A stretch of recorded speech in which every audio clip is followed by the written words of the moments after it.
So today I'm starting with back of the body and scapular region from Vishram Singh, which is chapter 5 from the newest edition. So I'll be only dealing with the important theoretical topics in this. So what I'm going to teach you is that for precise questions they might ask the triangle of auscultation, rotator cuff muscles, it can be asked as a short note. Deltoid also can be asked as a short note because it is one of the most important clinical muscles of upper limb. And then there are intermuscular spaces which I will be dealing, and axillary nerve. Okay, so these would be the chapter topics which I'll be dealing, and so yeah, fine.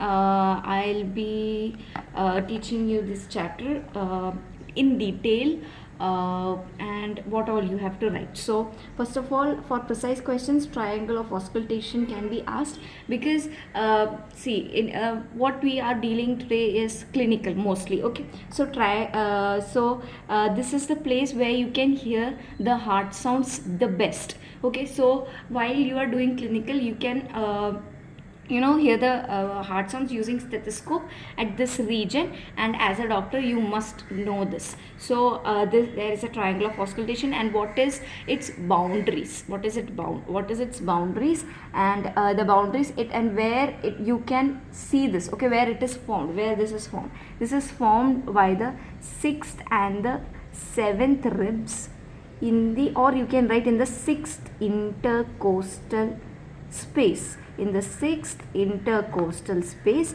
you can auscultate the heart sounds the best. And that area is called triangle of auscultation. What is that area called? Triangle of auscultation. Now the borders of triangle of auscultation are, we have what is this boundary? This boundary is called scapula. So this is how the scapula lies. So this forms the medial boundary of scapula. This is trapezius muscle which is going upside. So this is the inferolateral boundary of trapezius. And this is the superior or the superior horizontal border of latissimus dorsi. Wait, I will show you the diagram so that you can understand better.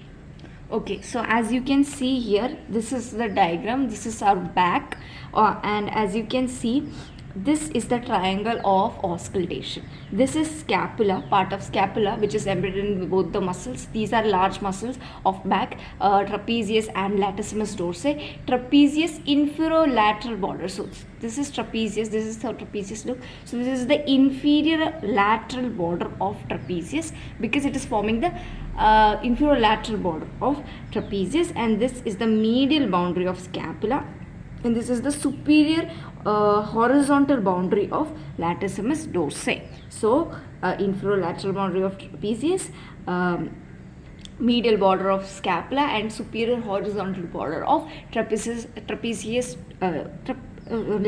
dorsi. This forms the triangle of auscultation, and it is important clinically, can be asked as a precise question.